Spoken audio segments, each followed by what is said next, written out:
Répondre à l'appel de Dieu. Alors aujourd'hui, je voudrais vous parler de ce pauvre Moïse dont on a parlé dimanche à la messe avec ce beau texte où on voit Dieu qui se révèle dans le buisson ardent en disant « J'ai vu la misère de mon peuple en Égypte, j'ai entendu crier, j'ai entendu sa souffrance et je suis venu le délivrer.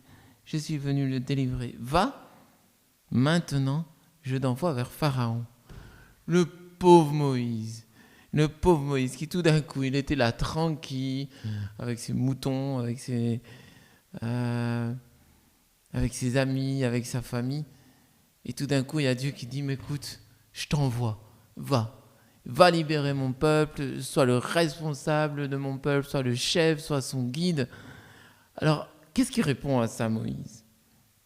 Moïse à Dieu, qui suis-je, moi, pour aller vers le Pharaon et faire sortir d'Égypte les fils d'Israël? Qui suis-je, moi? Alors il y a Dieu qui dit, mais je suis avec toi. Et voilà, je vais te donner des signes. Alors il donne le signe du bâton qui se change en serpent. Il donne le signe de la main lépreuse qui redevient normale. Il dit, mais voilà, je suis avec toi. Ouais, mais je connais même pas ton nom. Mais est-ce que tu as besoin de savoir mon nom? Comme si mon nom pouvait t'appartenir. Je serai qui je serai. Tu vas découvrir qui je suis dans ta vie. C'est petit à petit que tu vas découvrir. Je serai qui je serai. Je serai qui tu as découvert. Je suis le Dieu de tes pères. Eh bien, je serai là avec toi. Je serai là toujours avec toi. Et je vais vous libérer. Alors le pauvre Moïse, il continue à se plaindre. Moïse répondit, mais voilà, tu me dis tout ça, mais je vais aller vers eux, ils ne me croiront pas.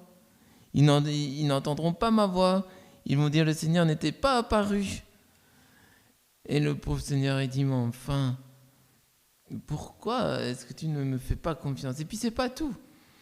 Le Seigneur dit encore, Moïse dit encore plutôt au Seigneur, je t'en prie Seigneur, je ne suis pas doué pour la parole ni d'hier ni d'avant-hier, ni depuis que tu parles à ton serviteur. Tu vois, tu me parles, mais ça n'a rien changé.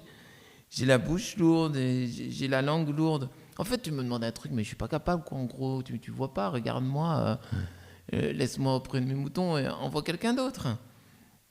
Envoie c'est tout à fait ça que dit Moïse. Je t'en prie, Seigneur.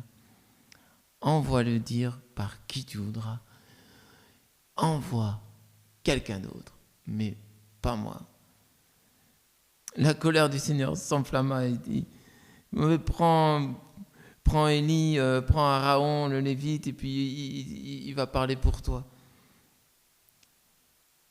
C'est tellement nous parfois qui sommes comme Moïse. Le Seigneur nous appelle et puis on dit, ben voilà, est-ce que tu veux bien aller faire ça? Puis on dit au Seigneur, mais s'il te plaît, en fait, envoie quelqu'un d'autre. Moi, je suis pas capable, c'est trop dur, c'est trop lourd. Moi, je suis pas comme ça. Envoie quelqu'un d'autre, s'il te plaît. C'est sûrement gentil, tu as vu la misère de ton peuple, mais moi, je suis pas capable. Envoie quelqu'un d'autre. Puis finalement, Moïse est quand même parti. Et Dieu a pu travailler dans son cœur. Alors ici, je voudrais juste continuer par un petit bout de mon propre témoignage. Alors moi, je n'ai pas été appelé comme Moïse à des grandes choses comme ça, mais je suis prêtre quand même. Et quand on sort du séminaire, souvent, comme jeune prêtre, on est envoyé dans la pastorale des jeunes. Et moi, j'ai constaté, dans mon cœur, dans mes tripes, que le Seigneur m'a souvent envoyé là où en fait j'avais pas tellement envie d'aller. Je suis plutôt à la base quelqu'un de timide, quelqu'un qui a peur d'aller vers les gens. Et la première fois qu'il a essayé de toucher mon cœur, c'est quand on faisait des stages. À mon époque, on faisait un stage tous les mois de janvier. Et j'étais envoyé pour mon stage en deuxième théologie, tout près des mourants, dans les soins palliatifs. Alors, quand ça s'est concrétisé, j'ai vraiment eu très très peur. Je me dis, qu'est-ce que je vais aller voir? Moi, j'étais là, j'avais peur des hôpitaux, j'avais peur des gens malades, j'avais peur de la souffrance, j'avais peur de rencontrer des mourants. Qu'est-ce que je vais aller leur dire? Et je me souviens, j'allais partout en vélo, puis sur la route en vélo jusqu'à mon stage, j'avais presque envie d'avoir un accident pour pas devoir aller. Je dis, mais j'ai peur, j'ai pas envie d'aller. Et puis quand j'étais là au stage, que je devais aller toquer aux portes des gens, j'étais là avec une grande détresse, je me dis, mais Seigneur, envoie quelqu'un d'autre. Moi, j'ai trop peur. Heureusement, la religieuse qui m'a accompagné au début, elle m'a fait entrer, elle m'a permis de connaître un peu. Et pendant 15 jours comme ça, c'est vraiment la boule au ventre que j'allais tous les jours voir les malades, jusqu'au jour où le Seigneur a guéri mon cœur. Vraiment. Et moi qui avais peur d'aller de voir les malades, de les rencontrer, de voir des gens mourants, eh bien, quand je leur donnais la main, eh bien, le Seigneur a guéri mon cœur de cette peur-là. Et je me souviens, il y a un petit monsieur dont je ne connais même plus le nom, qui me tenait la main, qui me souriait. Et c'est ces gens-là qui m'ont guéri. Et après 15 jours de stage, le stage durait un mois, donc les 15 derniers jours, je les ai vraiment vécus dans une grande paix. Et au mois de juillet, j'étais faire un pèlerinage à Lourdes avec les malades. Et j'ai vu que cette paix, elle était restée. Et encore maintenant, le Seigneur m'a libéré de cette peur. Heureusement que je n'ai pas écouté cette peur. Mais l'histoire ne se termine pas là, parce que des peurs, j'en avais un paquet. Et alors que j'étais même au milieu de mon stage, tout près des mourants, aux soins palliatifs, tout d'un coup, dans ma chambre où j'étais en stage, j'entends comme une parole à l'intérieur qui me dit « Dany Pierre, l'an prochain, tu feras ton stage à la prison ». Et à la fois, en moi vient une joie et un enthousiasme comme ça, mais de nouveau cette grande peur, mais j'en parle quand même au séminaire, et finalement ce stage se concrétise lui aussi. Et l'année suivante, j'ai commencé mon stage à la prison de Mons, et toutes les semaines, je devais aller à la prison. Et de nouveau, la première fois que j'y suis allé, avec tellement de peur, d'aller rencontrer ces gens, ces prisonniers, qu'est-ce qu'ils vont dire, moi je suis là, je suis tout jeune, qu'est-ce que je pourrais leur dire, comment je pourrais les consoler, qu'est-ce que j'aurais moi à dire à des prisonniers qui ont fait parfois pique-pendre. Et j'avais tellement peur, vraiment. Et de nouveau, je suis allé en vélo, je suis rentré là dans ces portes qui claquaient, et j'étais là, je ne savais pas quoi faire, je ne savais pas que dire. Et finalement, ce sont les prisonniers eux-mêmes qui m'ont toujours bien accueilli. Ils étaient là et ils ne demandaient qu'à être écoutés, à être entendus. Et après, quand même, quelques semaines, et là, parce que j'allais qu'une fois par semaine, puis de nouveau, au mois de janvier, pendant un mois, j'ai passé beaucoup de temps à la prison. Je pense que c'est un des lieux où le Seigneur m'a le plus touché, à la prison de Mons. Des conversions, on en a plus qu'une. Alors j'en ai eu plusieurs, vu que j'avais déjà aimé le Seigneur, vu que j'étais rentré au séminaire. Mais en prison, j'ai vécu une nouvelle conversion. Et peut-être une des conversions fortes qui a touché mon cœur, de la présence de Dieu en plein milieu de la prison. Là où j'avais peur d'aller. Heureusement que mes peurs n'ont pas eu les dessus. Heureusement que ce n'est pas mes peurs qui ont décidé pour moi. Et quand j'imagine Moïse, imaginez Moïse qui dit non mais Seigneur, j'irai pas, c'est décidé. Non mais j'irai pas, prends quelqu'un d'autre. Il n'aurait pas vécu le passage de la mer Rouge. Il n'aurait pas vécu la présence et le don de la loi sur la montagne sainte. Et dont on dit que Moïse était si proche du Seigneur qu'il lui parlait face à face. S'il avait écouté ses peurs, il n'aurait pas vécu tout ça. Il faut apprendre, je pense, à ne pas écouter ses peurs. Enfin, c'est facile à dire, mais moi, j'ai eu du mal. Parce que j'avais vu les malades, j'avais vu les mourants, j'avais vu les prisonniers, mais j'en avais encore beaucoup des peurs. Alors, j'avais par exemple peur des jeunes. Alors ça, c'est une peur, il a fallu bien plus qu'un mois pour m'en sortir. Au séminaire, j'ai commencé à animer les scouts, et puis toutes les semaines, je vais aller animer les enfants. D'abord, les louveteaux, c'est des enfants de 8-10 ans, de 8-12 ans. Et toutes les semaines, c'est la peur au ventre que j'allais animer là. Et ça, là, il a bien fallu, je pense, 2 ans. Puis quand ça allait mieux avec les enfants, je suis tombé avec les plus grands, les pionniers, donc 15, 18.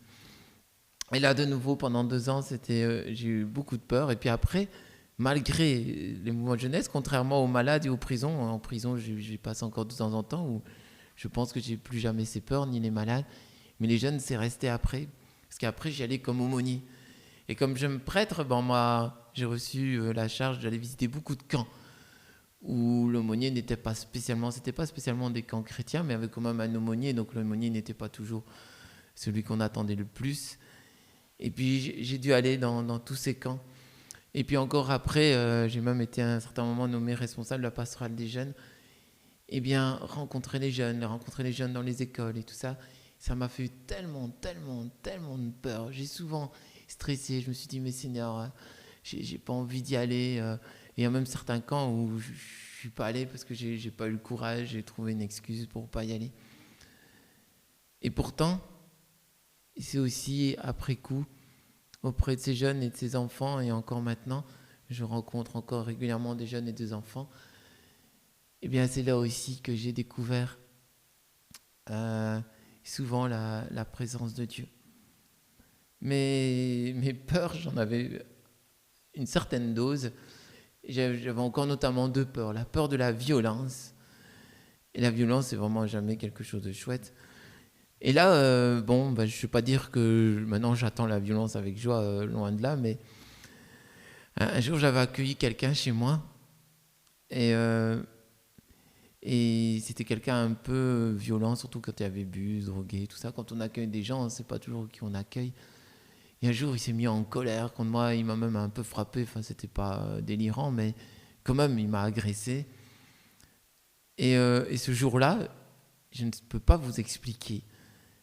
Mais au lieu d'avoir peur, d'être tétanisé, en moi est grandie une grande joie, une telle joie que c'est d'habitude une joie qu'on reçoit par exemple après une semaine de retraite intensive où vraiment le Seigneur a touché nos cœurs, qui est venu.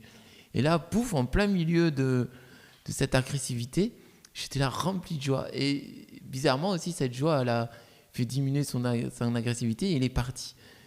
Et cette joie, je l'ai goûtée bien pendant une semaine. Et je me suis dit, mais c'est vrai que le Seigneur ne veut pas la violence.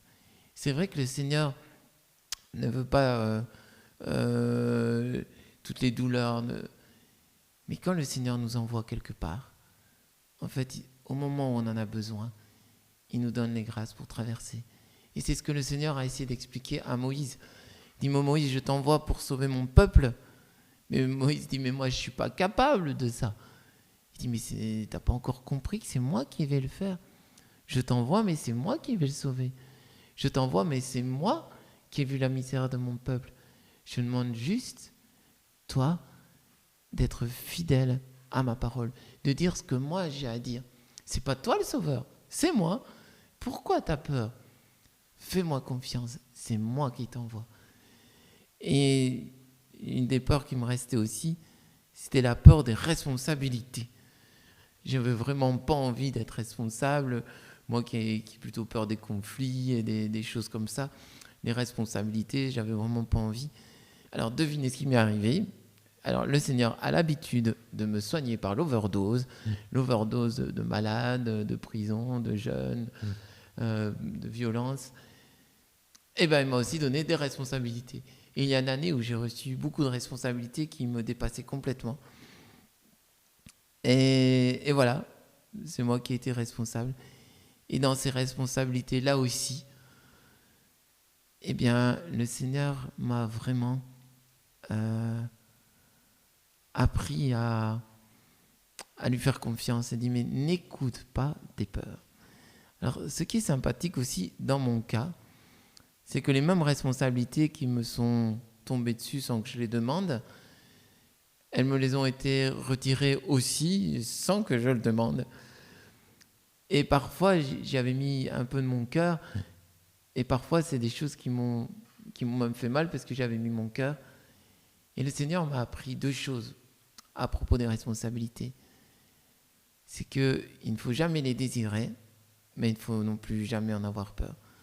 Quand on les désire, quand on s'y accroche, en fait, c'est tellement toxique parce que du coup, c'est nous qui prenons la place de Dieu. Mais quand on en a peur, en fait, c'est aussi nous qui prenons la place de Dieu. On croit que c'est nous qui devons faire les œuvres. alors que c'est Dieu. Chaque fois qu'on a peur de prendre les responsabilités qui nous sont proposées, eh bien, ce n'est jamais un bon critère de discernement. Si on a peur, on se prend pour Dieu. Mais si on les désire, on se prend pour Dieu aussi. Désirer des responsabilités, désirer devenir chef, désirer avoir une place particulière devant, en fait, c'est vouloir prendre la place de Dieu. Parce que c'est Dieu seul qui doit être devant. Mais avoir peur des responsabilités, ne pas vouloir prendre les responsabilités qui nous sont confiées ou qui nous sont demandées, c'est aussi se mettre à la place de Dieu. Parce que du coup, c'est comme si c'est nous qui devions porter son œuvre. Mais ça, c'est fou. C'est comme Moïse, il avait peur, mais parce qu'il croyait que c'est lui qui devait sauver. Il pensait que c'est lui qui devait parler à Pharaon, que c'est lui qui devait convaincre Pharaon. Mais en fait, c'est Dieu qui guidait son peuple. Lui n'était que l'instrument. Et si un jour, on vous demande d'être responsable, eh bien, ce n'est pas vous qui devez quitter le peuple, c'est Dieu. Vous serez un bon responsable quand vous êtes l'instrument dans les mains de Dieu. Et pareillement, si un jour vous ne voulez pas quitter des responsabilités que vous les désirez, ben vous n'êtes pas non plus l'instrument de Dieu. Vous êtes là à votre propre service. Et dans les deux cas, et la peur, et le désir des responsabilités, ou bien de s'y accrocher désespérément, c'est un signe que quelque part on n'est pas des serviteurs de Dieu. Alors aujourd'hui, je vous invite à pas faire comme Moïse, ou en tout cas, vous avez le droit de le faire comme Moïse, parce que c'est sympa quand même de voir comment Moïse discute avec Dieu, mais enfin, Seigneur, ça n'ira pas, je suis pas capable. Dieu peut l'entendre, mais à la fin, il se met un petit peu en colère, il dit, mais enfin, finalement, c'est pas ça que tu dois écouter. Alors si jamais on nous demande quelque chose, je pense qu'on a le droit. Le Seigneur, il peut entendre nos peurs, il aime quand on discute avec lui. Mais en fin de compte, c'est pas ça qui doit avoir le dernier mot. Le dernier mot qu'il doit y avoir, eh bien, c'est la confiance en Dieu. Écoute Seigneur, si tu m'appelles, je dis oui. Du coup, je fais confiance au discernement de mes frères et sœurs. Du coup, je fais confiance à ceux qui m'appellent. Je dis aussi, si un jour on vous demande une place à responsabilité, avant de dire oui, à ceux qui vous proposent la place, n'ayez pas peur de dire vos fragilités. Et peut-être des fragilités qu'ils ne connaissent pas et qui sont effectivement un vrai inconvénient à cette place de responsabilité. Donc, si jamais quelqu'un vous demande une place de ce genre-là, allez, en toute humilité, dites le fond de votre cœur et le fond de vos fragilités. Et puis s'ils disent, écoute, on a entendu, on le connaît, mais on te demande quand même, eh bien, n'écoutez pas votre peur. Allez-y. Comme Moïse, prenez ça. Et puis, il y aura des jours joyeux, parce que Moïse a eu des jours joyeux, mais aussi des jours plus compliqués. Mais que ce soit l'un ou l'autre, eh bien, continuez à faire confiance. Il paraît que Jean 23 se tracassait pour la tenue du concile. Mais Jean 23, c'était quand même une fameuse responsabilité. Non seulement il était pape, mais en plus, il avait lancé le concile Vatican II.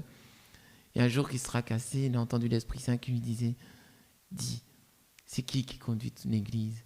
Toi ou moi ?» Alors une dernière chose à propos de Moïse. C'est tellement beau de voir Dieu qui dit « J'ai vu la détresse de mon peuple ». Et quand vous voyez Moïse, eh bien ne pensez qu'à lui. « Mais je ne sais pas le faire, c'est trop compliqué, comment je pourrais faire ça ?» Alors que Dieu pleurait sur le peuple, Moïse pleurait sur lui-même très égoïstement. Comme chrétien et comme religieux, comme consacré, est-ce qu'on a la même compassion que le Seigneur? C'est pas nous que nous devons regarder. Et quelque part, chaque fois que j'avais peur, je regardais mon nombril. Mais est-ce que c'est moi ou les malades qui sont importants? Tant que je regarde mon nombril, j'ai peur.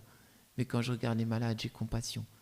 Tant que je me regardais moi, j'avais peur. Mais quand je regardais les prisonniers, j'ai compassion. Tant que je me regarde moi, j'ai crainte. Mais quand je regarde les jeunes, j'ai compassion. Et je pense que souvent, un de nos manques d'élan dans le service du Seigneur pour répondre à ses appels, en fait, c'est un manque de compassion. Si on peut imaginer Dieu qui dit à Moïse, « J'ai vu la misère de mon peuple », et Moïse qui lui répond, « Seigneur, moi aussi je l'ai vu, fais quelque chose. » Et Seigneur qui dit, « Justement, je voulais faire quelque chose. Ah, c'est génial. Je voulais t'envoyer. Écoute Seigneur, moi, qu'importe, je suis prêt à payer le prix que tu veux pour pouvoir les sauver. Je suis prêt à payer le prix. Je suis prêt à donner ma vie. Et c'est ce qu'a fait Jésus. Et c'est ce que nous devons faire aussi. Alors la bonne question à nous poser, est-ce que nous avons compassion? Et est-ce que nous avons compassion de tous ceux qui ne connaissent pas Jésus? Est-ce que nous avons compassion de tous ceux qui nous ont confiés? Est-ce que nous avons compassion de tous ceux qui souffrent dans le monde? Est-ce que notre cœur est rempli de compassion? Viens Seigneur Jésus. Viens Esprit Saint. Nous te demandons encore aujourd'hui de nous donner l'audace de ne pas écouter nos peurs, de ne pas écouter tout ce qui nous éloigne de la mission, de ne pas écouter non plus notre orgueil. Seigneur, fais grandir en nous la compassion et donne-nous d'être en tes mains l'instrument de ton salut. Amen.